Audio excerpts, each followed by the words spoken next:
Well, hello. Another another episode, Marto. I was about to say.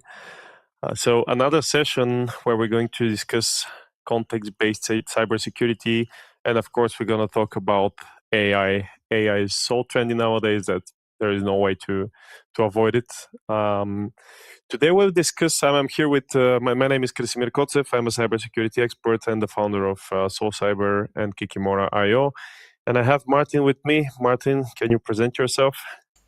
Yup. Hi, Corsi. Nice having you on this session together again.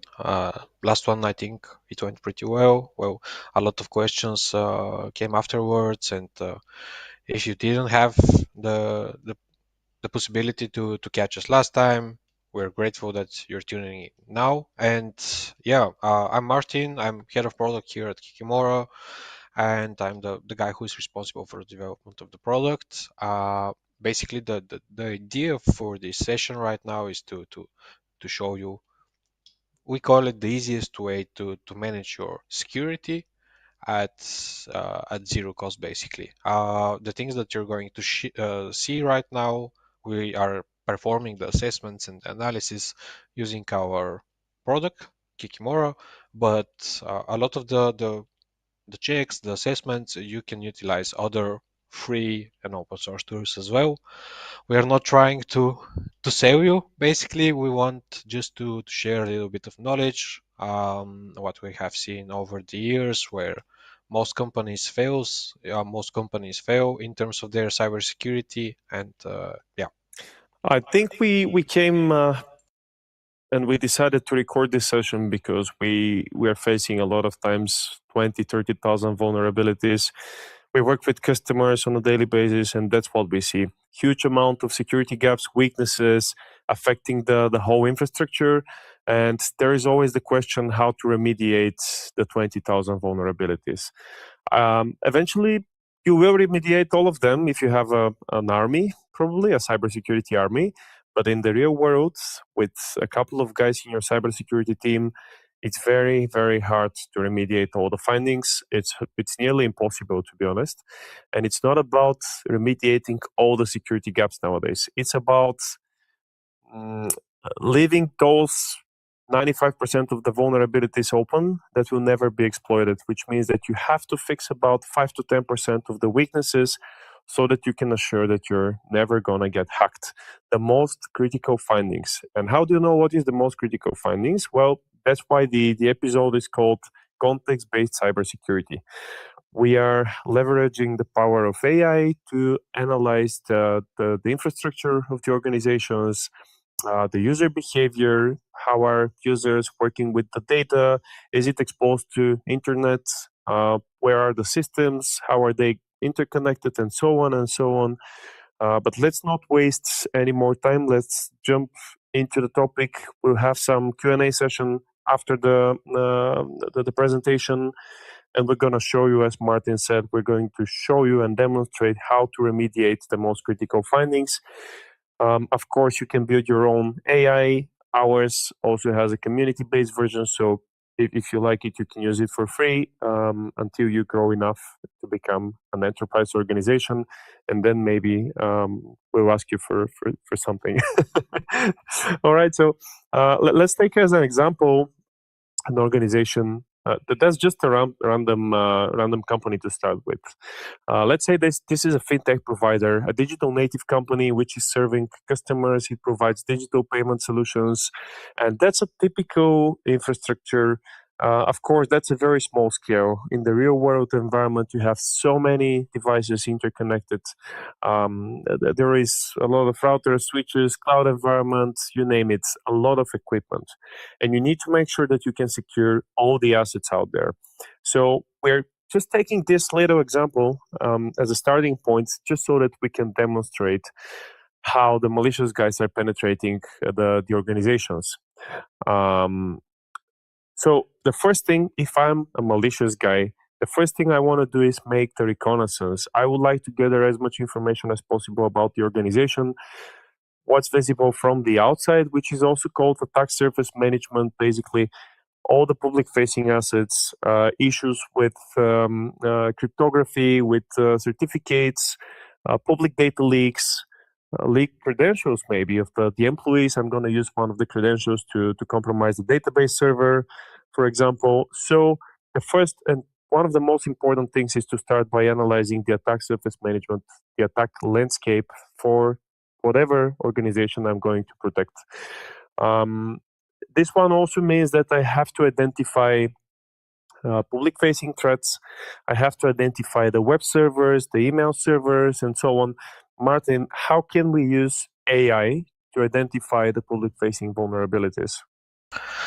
Absolutely. Well, in a couple of simple prompts, we are able actually to discover all of our subdomains, which are currently publicly accessible, and the corresponding infrastructure behind those subdomains.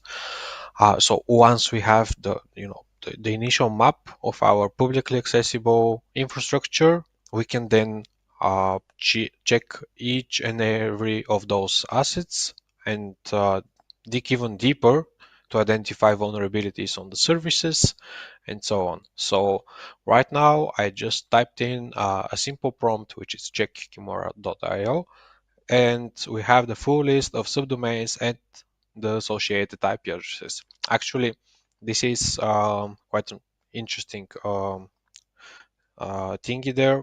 Basically, the attack surface discovery is not only done by, for the more technical advanced guys, only by reverse DNS and listing of the subdomains, but we are also checking the whole web for specific SSL certificates which are associated with the domain as a common name. So by doing that, we are able to identify the real IP addresses on which we have our resources on.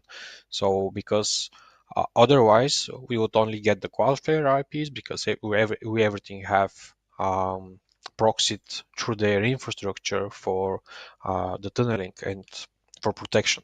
So yeah, the initial check is done just in a couple of seconds, and now we can say, for example, check this one, just copy and paste, and now we'll check the specific IP address to try to identify any misconfigurations or vulnerabilities on the infrastructure level. So this now will get the metadata of the services running on this IP address, check for known issues and vulnerabilities, open ports, and so on, and retrieve the information back to us. So basically, we have 3 open ports. We have the asset location, which is in Sofia, Bulgaria, and it is assigned to telepoint to an ISP here that's local, but no vulnerabilities identified. So if you want to dig a little bit more, we can even check check for SSL expiry I was on about port. to discuss Yeah. about the SSL thingy because it's actually today I had this case with one of our partnering companies. They gave me a call and they were like, we think that we've been hacked because we just received 30 something emails that our emails cannot get delivered. So we are afraid that maybe somebody compromised our email servers. They're monitoring the communication. Can you help us because we see some very strange messages? And what we saw is that at some point there was an issue with DMARC and the DECIM in SPF records. And I see that with Kikimoto, with the agents, you can also detect this part, right? Because I just saw, if you scroll up, I just saw that you have some issues with the SPF the SPF records, which is pretty important. Now, I also wanted to quickly discuss about the AI agents because you make it look way too easy, right? It's Christmas, miracles happen, but still you make it look so easy that it cannot be possible. And I just wanted to let the audience to talk about AI agents a bit, because right now what we're doing, this is not a standalone solution. Actually, in order to achieve the attack surface, the scanning, the asset management, data collection, and so on, we are leveraging AI agents to connect to many different public sources, and that's something that you can also build by yourself. So we are demonstrating the power of the AI agents for discovering cybersecurity gaps. Basically, that's what we're doing today. But let's move forward. The attack surface is the very first thing to identify once you want to break inside the organization. But when you see the open ports, the vulnerabilities, eventually the malicious actors are trying to exploit those vulnerabilities. The next step is to penetrate and eventually try to get access to the web server, try to bypass the firewalls, and maybe get access to the application server, exfiltrate data, download the database, and then game over. The company is over. So how do we, once inside the network, how do we identify vulnerabilities? Because attack surface is something that we see from the outside. If I'm located outside of the organization, I can see the public facing assets, but I'm one step further. Now I'm looking from the perspective of the one who already penetrated the organization, or maybe I'm working as a security officer in the company and I want to scan the resources. I want to see what's the vulnerability posture, how many weaknesses I have, misconfigurations.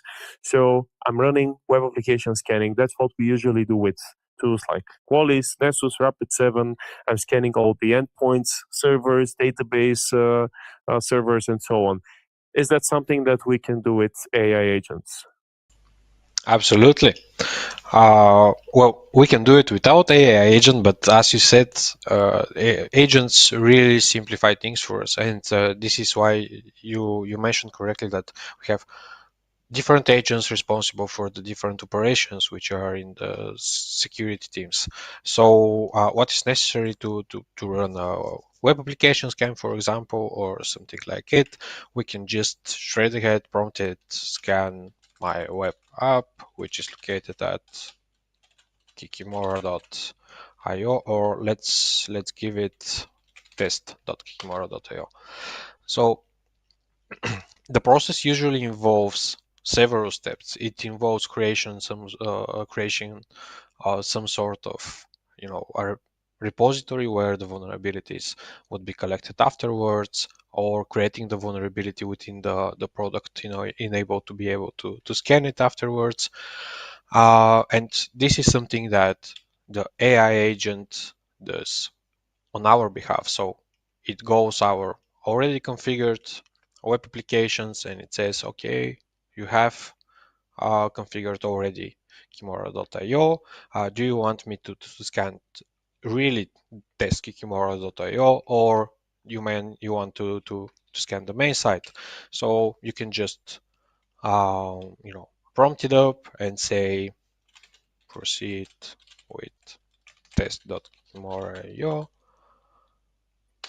and it will basically run the scan on our behalf and create the web application as well. So yeah, the web application itself is going to take a few hours to complete, because we are utilizing here the Qualys engine for scanning, and usually depending on the web application it can take anywhere from 40 minutes to we have seen scans running for 24 I've hours. seen one for 3 days.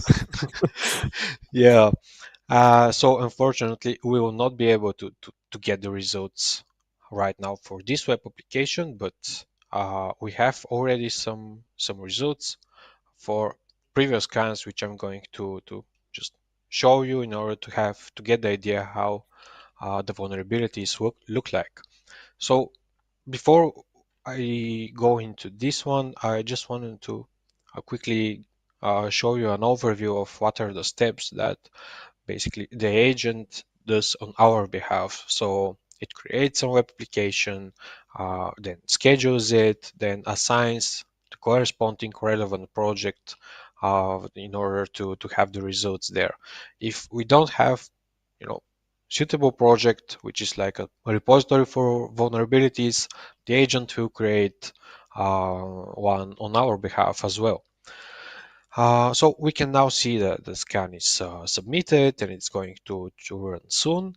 But let's fetch the results. Um, that we already have and are populated within a project, just to get an overview. Martu, while you're fetching the results, I just want to stress on the importance to carry out vulnerability scans for the web applications. Now, I see that mostly when somebody penetrates an organization, they're doing it because of some application-related vulnerability. Yes, you can also penetrate because of some weakness on in the server, or maybe some network misconfiguration, but mostly I would say 70-80% of the technical exploitations are carried out because of an application vulnerability. Of course, 80%, in my opinion, of the total exploitations are carried out because of phishing, but that's another topic. Yeah, absolutely. Because of the Nigerian prince. Here we have it. Here we have some results which are for actually a penetration test, which involves every first phase of the pen test is usually discovery phase, which maps potential vulnerabilities, and then the experts actually verify if those are exploitable or not. So this is the aftermath of a successful scan and handpicked, I would say, vulnerabilities which made it as exploitable or high criticality. So, for example, here we have some Jenkins pipeline vulnerabilities with CVs, and which are identified that in the custom app there is hard-coded credentials, lack of CRSF token, no strong cookies, cross-site scripting in the search bar, uh, improper neutralization of elements. Special characters are allowed in some inputs, but they are not sanitized afterwards, which could basically result in a cross-site scripting as we saw it, or even worse, SQL injection. So yeah, here we have some of the vulnerabilities. The AI agent actually does a little bit of analysis on our behalf. It suggests our next steps, and it provides us with a summary. Um, you know, how many vulnerabilities are open, which are remediated, and so on. People always ask me if AI is going to change the landscape, if it's going to replace the cybersecurity experts. The short answer is no, and the long answer is you see all these like stuff that we have to configure the scan in a typical environment. When you have a standalone scanning solution, you have to configure the scan policy, then configure the scan, then make sure that the scanner can communicate with the application, collect all the vulnerabilities, analyze the weaknesses, um, uh, compare the vulnerabilities to what you already have in terms of like security policies and what's allowed and what's not allowed. So that's like a lot of work, a lot of operational work. And I'm always saying that AI is going to automate and it's going to make much faster the cybersecurity vulnerability discovery. It's not going to replace the cybersecurity experts, but it will replace 80% of the work that the cybersecurity analysts are doing, and it will allow them in the rest of the time to make something better, to make something smarter. So that's my 5 cents. But let's move forward, I think, because right now we have successfully, for this payment company, for this payment organization, we have successfully identified the public facing threats. We know what's visible from outside. If I'm a malicious hacker, what I'm going to see from internet. Now we already analyzed the infrastructure of the organizations, servers, endpoints, and so on. But let's deep dive inside the organization, like the context of the organization. It doesn't matter how many vulnerabilities we discover, what's the weaknesses, if we don't know the criticality of the assets. How important is the specific asset for the company? Where is the asset located? Who is the technical point of contact? Who needs to remediate? Who is bearing the risk? What's the price tag for the information which resides on the asset? So these questions we need to answer before we can perform actual vulnerability analysis and risk assessment. Moreover, I'm saying this because without knowing this information, I'm coming back to the example with the 20,000 vulnerabilities. How do you know which one needs to be prioritized? No way. No way you can't.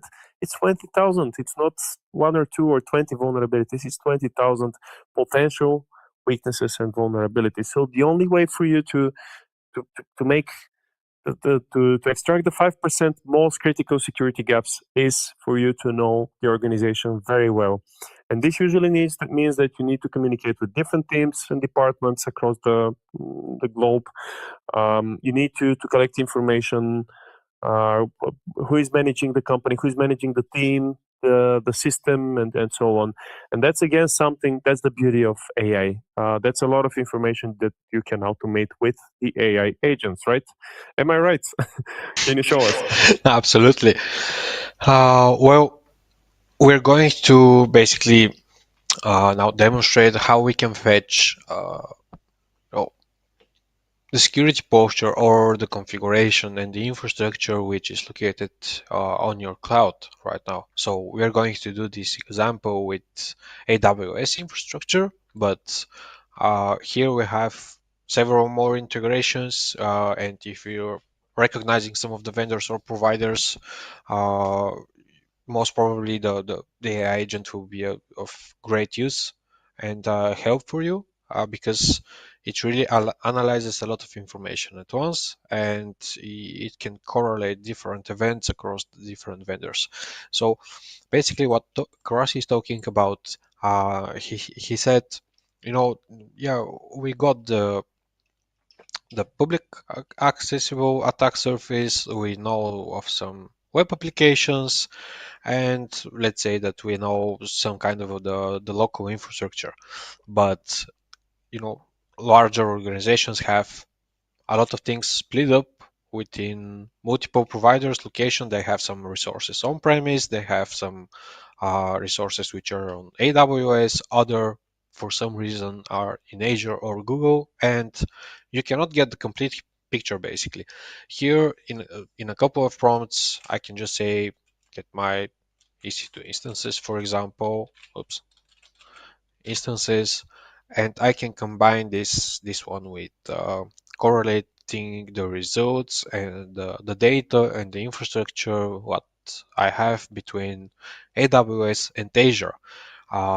Later on, we'll jump into some more internal infrastructure environments, and then we're utilizing some internal scanners or agents, but you can combine all of these within a single conversation with an AI agent, which simplifies a lot of things for analysis of events and keeping uh, everything together and having an overview of your IT infrastructure. So I can, okay, I got the list of EC2 instances, but what now? I mean, I see the public IP address, I see the private one. What if I want to analyze basically my whole AWS infrastructure? No So way.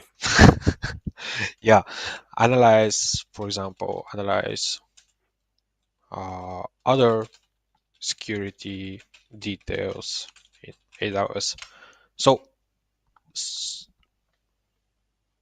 such a vague prompt, you would think maybe right now that nothing will happen because um, prompt engineering is a thing for a reason basically, and you have to know what you're doing even with an AI and how to instruct it. But uh, you will now see what happens with the tool that we have made and how it tackles with such a broad questions.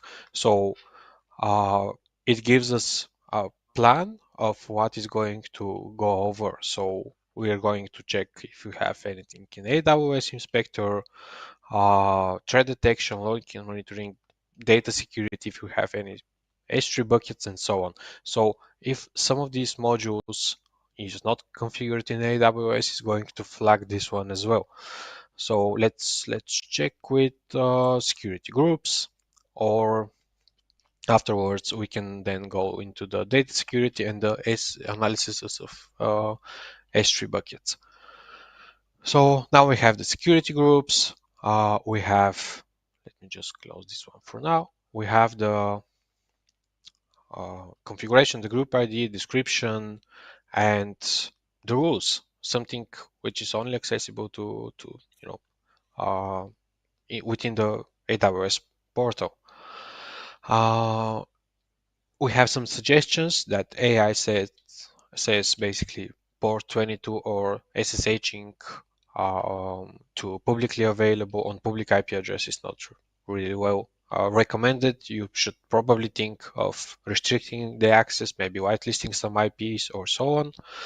And we have some unrecognized ports running and so on. So I can just say afterwards, continue with the analysis of the whole infra.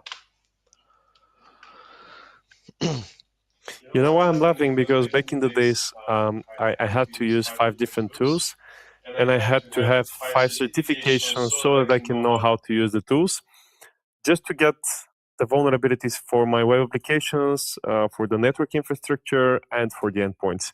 And now you're doing this. What's that? In 27 minutes in a single tool, in a simple conversation. So what I see is that you don't have to be a very highly skilled security analyst anymore so that you can perform the analysis. And if you are, then it's even greater for you because you're going to save a lot of time and you can focus on improving your knowledge. That's my 5 cents. That's how I feel it for myself as a security expert. Correct me if I'm wrong. But yeah. And also something important, since you mentioned prompt injection, since you mentioned prompt, sorry, and it came to my mind about prompt injection. So just 2 weeks 2 weeks ago, during live demonstration in Bucharest, in Romania, we actually hacked one of the machine learning models by using prompt injection. So if you guys are building something on your own, that's absolutely okay. We're just giving you the knowledge how to connect to different AI agents if you decide to build your own instance. Just make sure to secure the instance very well because it works just like a typical application.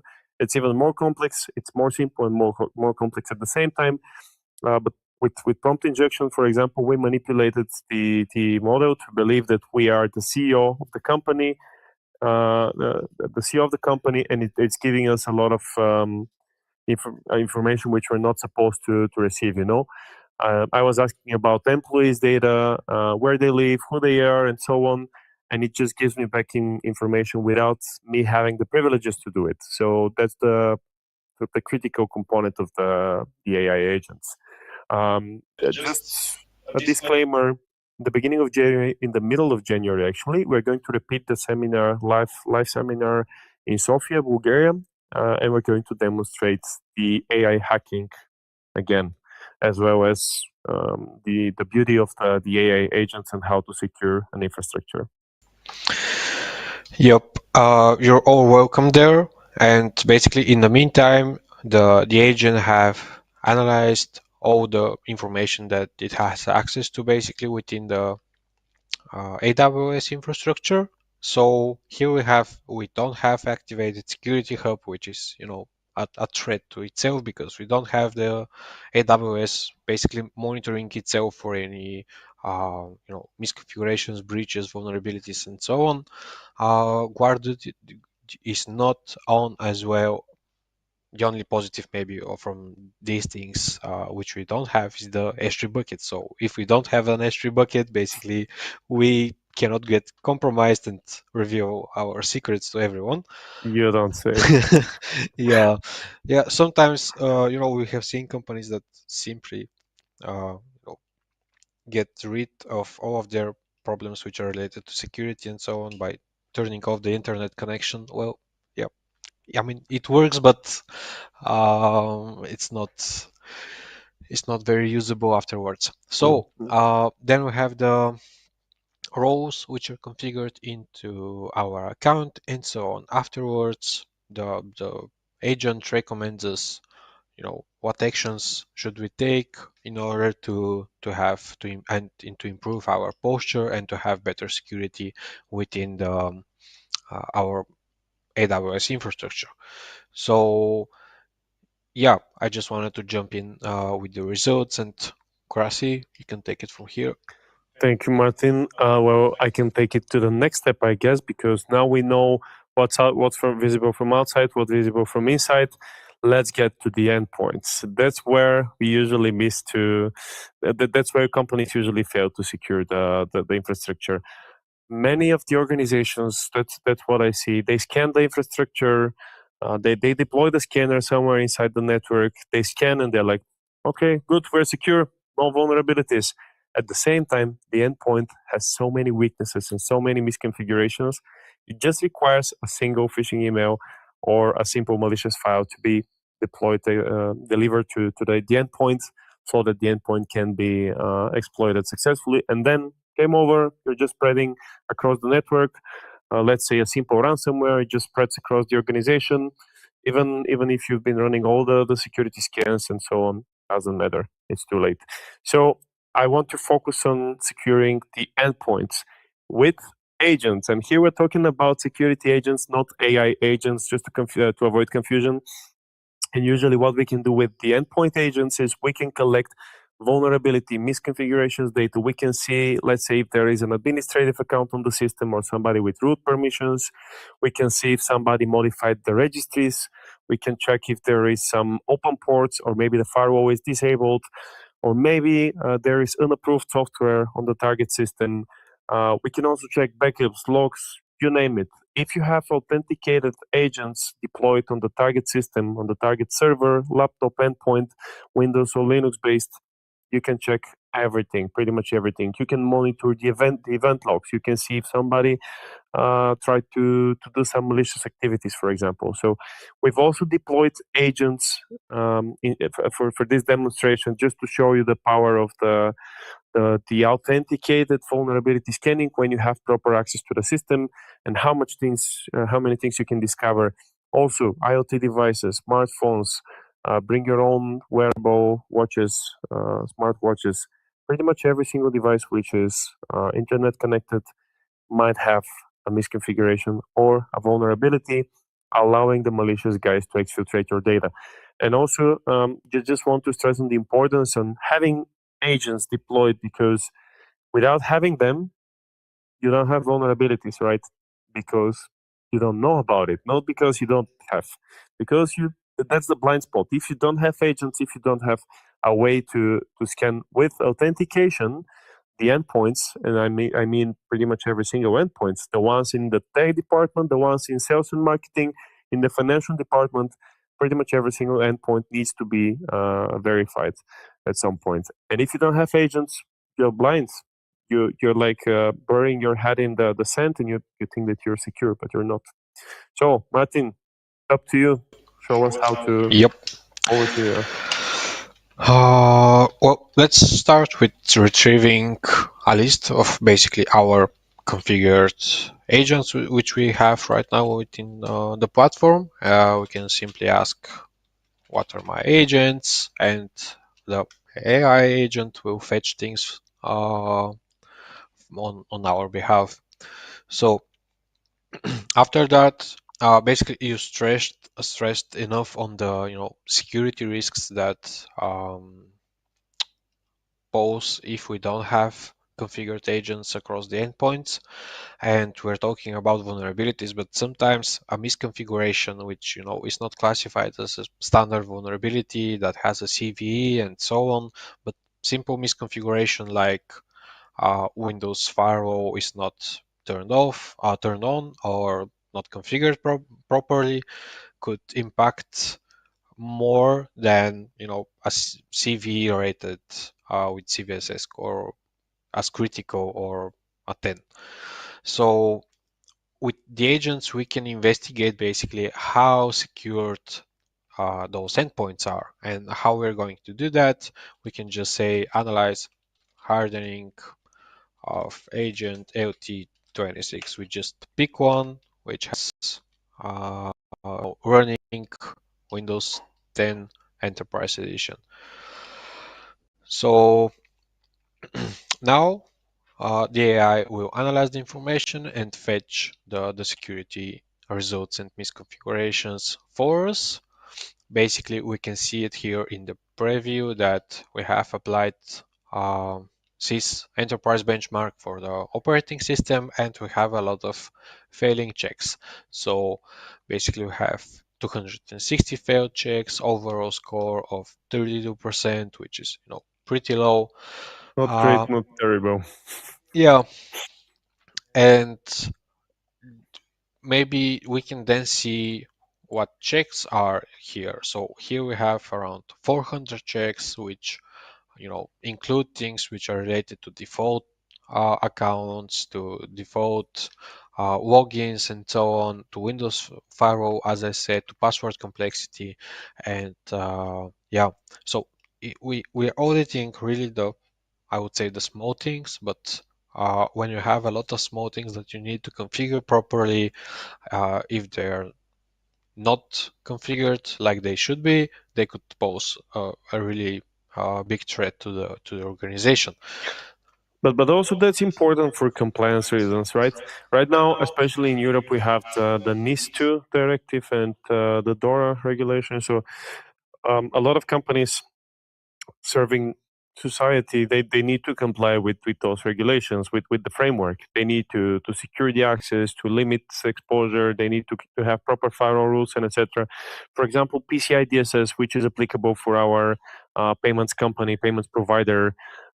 In this exercise, we have 12 different categories with security configurations that we need to apply on the target systems. And how do you know if, let's say, the payment server has the security controls applied? You cannot know if you don't perform some security checks, right? So I think that's also very important from compliance perspective, not only from security. Cybersecurity and compliance, they go hand by hand. They are different things, but they go together. And also, I know that as per the new requirements, even C-level executives, they can be held liable for data breach, for data security breaches, and they not only they'll have to pay the fine, but they can go to jail for this one. Yeah.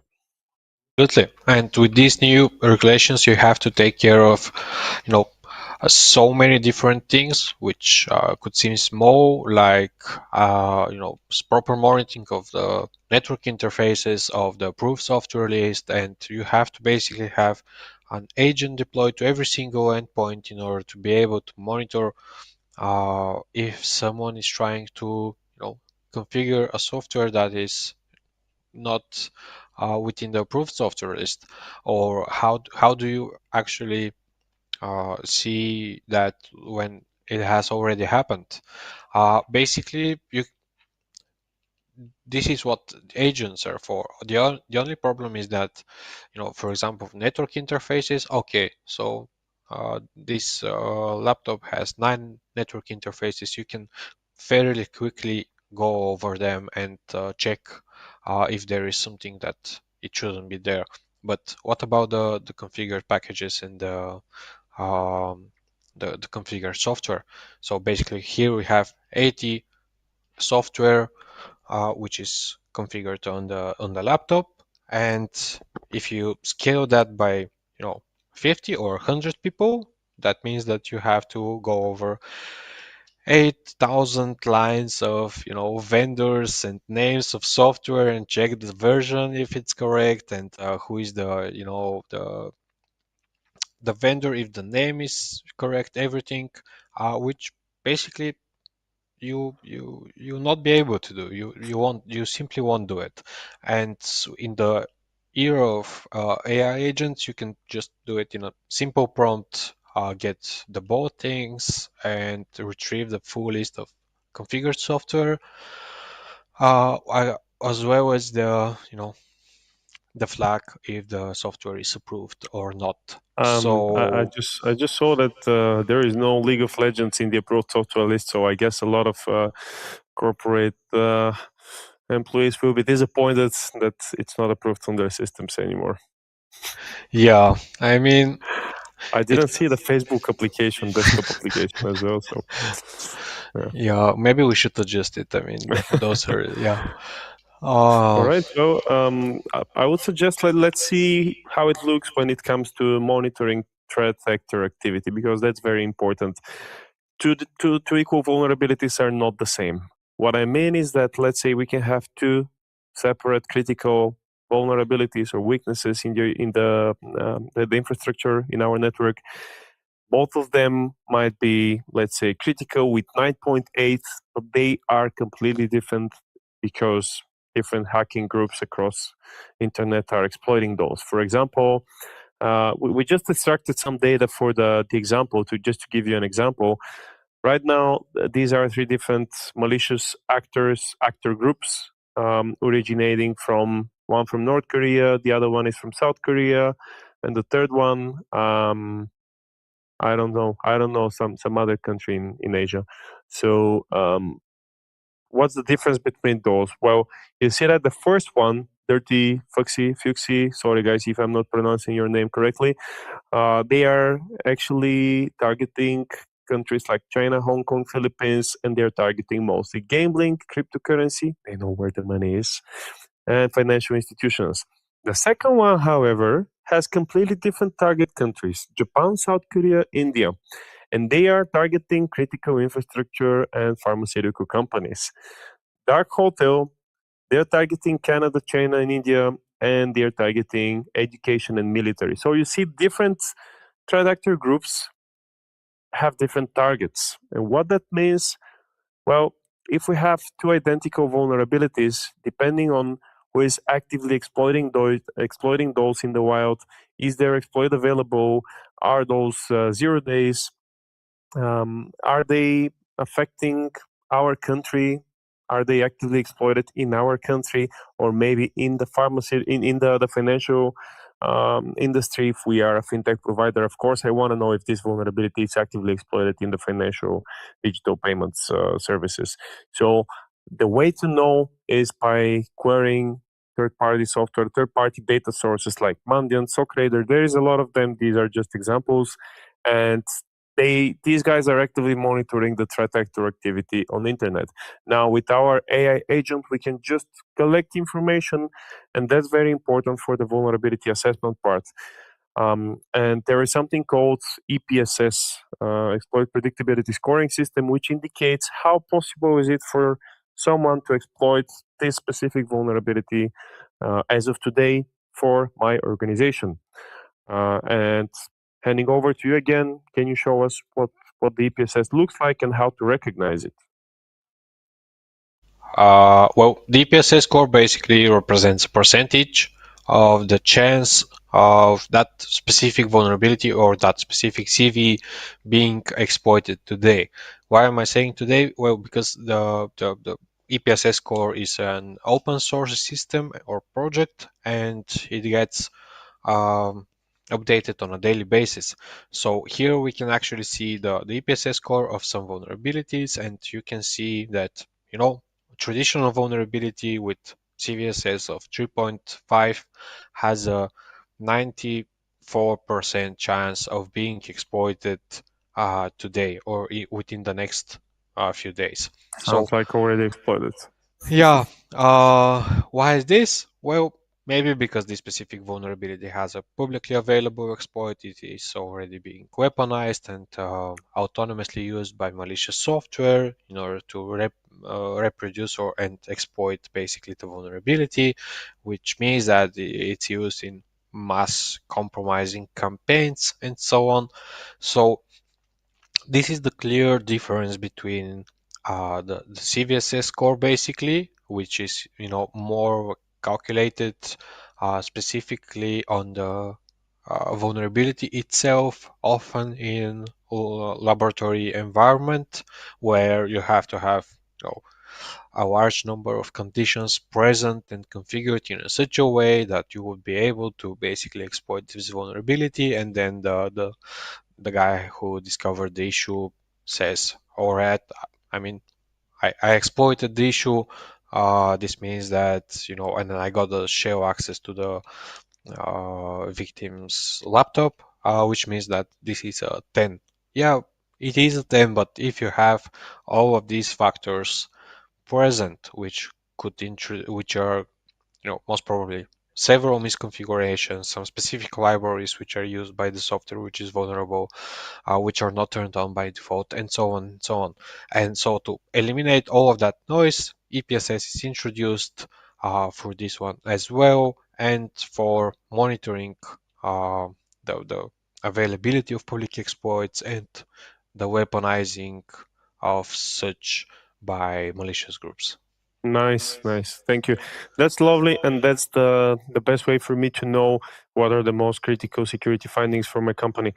The next step, of course, very important one. If you are an organization that has properly established processes, or you need to follow ISO 9001, 27001, or maybe you follow ITIL, then you definitely have change management and you know what it means. And change management is very important for vulnerability management. Once we discover the security weaknesses, we need to have an easy way to assign the corresponding findings to someone to remediate. Otherwise, it's just a finding until it gets remediated. It's just a security gap.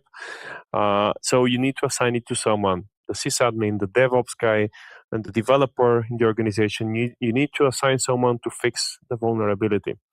You need to define the KPIs, the service level agreements. For example, let's say all critical vulnerabilities must be remediated within 24 hours. That's specific to your company. I'm just giving you an example. Medium vulnerabilities, they need to be remediated, let's say, uh, in less than 72 hours. Again, just an example. And how can you assign 20,000 vulnerabilities to someone, right? We discovered a lot of application, network, OS related weaknesses. How do you assign all of these to someone if you have 20,000 records? I've been doing this every single day, and it's painful, I can assure you. So what we did, we used AI agents, and with the AI agents, we can connect with Jira, ServiceNow, or whatever the ticketing system is, and we can say, hey, I would like you to create Jira tickets for each new critical and exploitable vulnerability, and can you please assign it to James, who is the developer? Or can you please monitor for medium vulnerabilities affecting this network or that infrastructure? And can you please have them assigned uh, um, to Nolan, for example? So is that possible, Martin? Can you quickly show us? Yep. I think we have 10 minutes. It will be good to leave a couple of minutes for questions. So you can guys start preparing and dropping your questions in the comment section. We'll make sure to answer all the questions, but we have a limited time. So yeah. Absolutely. Well, I just instructed the agent to do that. So basically, I said a little bit something more different, but it's the same concept. It's the idea of having proper change management procedures and place to log what's happened with the vulnerabilities and how have they been, remediated or closed. So basically, I said to the AI to assign me as a remediation owner to all vulnerabilities and update the status to remediate it. I'm using, just for context, the same conversation that we have got the vulnerabilities for this specific project, which was related to the web application scan. So here we have the agent going over each and every vulnerability and assigning me as a remediation owner with changing the status to remediate it as well. So basically, if we go within the platform right now and we go within the project and within the conversation as well, we afterwards, I mean, the previous time that we've got the vulnerabilities for this specific project, we had 3 open issues and 1 in progress and 4 remediated. Now we can see that all of those are, again, with updated status already, and we have the proper remediation owner, which is me. I don't have a profile picture, but yeah. So even further, we have the logs that we you know automatically log every single action within the platform, so you can see what has been changed into what and why and basically by who. So this is the core idea, really, uh, to change management, to have some kind of a process and understanding and logging of actions of the teams, and what is the life cycle basically of the vulnerability remediation process. Nice, beautiful. Well, let's come back to my presentation for the final slide. And remember the first one? This diagram was empty. There was nothing because we were just entering the organization. We just started with the reconnaissance. Right now, during this exercise, we successfully analyzed all public-facing threats. Then we got inside the network. We scanned the infrastructure for network and application-related vulnerabilities, including database, web app, server, and so on. Then we got to the endpoints and we collected information about users, misconfigurations, weaknesses, compliance issues. If we fail our ISO 27000 or CIS benchmarks compliance, and we also analyzed the potential threat actors for our organization. The last part, the last bit, Martin. Now, is there a way to combine all this information, because we still have 20,000 vulnerabilities, right? We know how to remediate, we know how to assign them, to who they need to be assigned, and so on. But still, we have 20,000 vulnerabilities. It will take me, I don't know, weeks or months to analyze all of them. Is there a simple metric which I can use to let's say, narrow down the results from 20,000 to about, I don't know, 5 or 10 vulnerabilities? What do I have to remediate today? Like, not in 2 months' time, in 1 month time. What's important today? How do I know? Absolutely. Well, during this whole time, you have been basically describing the Kikimora score. So this is our own scoring system that combines every single thing that we have talked about during this session. What I mean by that is that we take within the calculation of the priority of the vulnerability, how hardened or how secure the endpoint is, or the server, if it is above the baseline level of the organization, because you have to go into the context even further. So if it is secured better than the average asset within the organization, you lower the score and you lower the priority. The score combines as well as the EPSS metric that we talked about. So if you have a CV that has um, you know it is being actively exploited right now and weaponized, we're going to prioritize this issue. If it is a public asset, which is accessible over the internet, again the priority goes higher. And just to demonstrate you the difference between sorting by the classic standard CVSS score, how our vulnerabilities look like, and how long actually the list is. So here we see some criticals at the top, and then a lot of highs, basically a couple of pages of high vulnerabilities and so on, that we're never actually going to remediate, because a new ones are going to come up and we're going to focus on them, and so on and so on. And how do we tackle with this? And maybe the vulnerability that we get compromised through is rated as CVSS 3.5, and the impact based on the CVSS score is low, and we never touch it.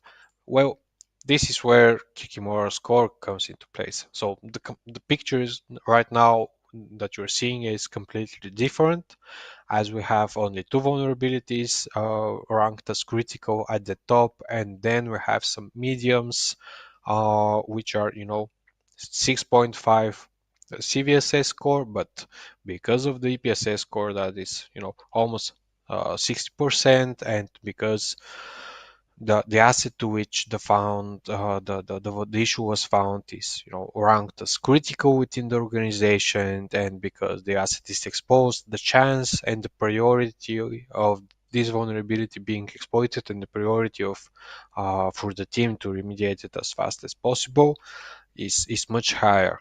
So we can scroll through the pages and see where the criticals have went. Here we have some critical on the second page. Why? Well, simply in that case because it has 0.03% chance of being exploited. Well, why focus on this one when you have 100 vulnerabilities that could be exploited right now, and with assets publicly exposed and so on? No one gets to the second page anyways, Martin. It's like the second page of Google, You can leave a body there. Yeah. All right, guys. Well, that's pretty much it. So right now, if you go and register, you can follow the link agentic.kikimora.io. We have a community-based version. It's free for use until you reach some certain limits. let's get to the point where you reach, where you can reach the limits. Please let us know if you have some ideas for improvement, if there is something which is missing and you want to see in your vulnerability management processes, something that we're missing. We'd love to hear your feedback. And yeah, wishing you great holidays. If there is some questions or something after the event, follow me on LinkedIn. My name is Krasimir Kotsev, and we can continue the cybersecurity discussion. I'll be glad. Yeah, hope you're gonna spend some lovely time with your families during Christmas.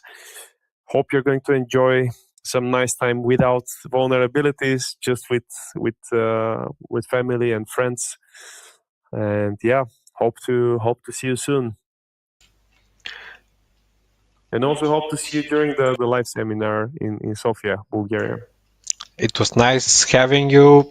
Thank you for this one, and yeah, have a nice holidays from me as well. Bye bye.